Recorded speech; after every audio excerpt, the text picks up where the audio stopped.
Want to get stickers for your Pokemon Go account but don't know how? Hi everyone, welcome back to My Gaming Easy. In this video, I'll show you some quick and easy steps on how to get stickers for your Pokemon Go account. So without any further ado, let's get started. Begin by tapping on the Poké Ball which is at the bottom of your screen. Then tap on the shop icon.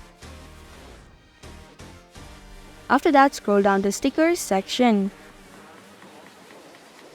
Now select the sticker that you want.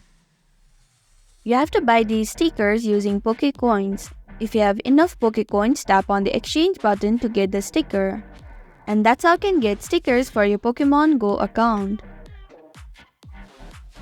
Thank you for watching Make Gaming Easy. Hope this video was helpful. If it was, then hit the like button and comment down if you have any questions or feedback. Also, if you're new to our channel, subscribe and hit the bell icon so that you don't miss upcoming videos.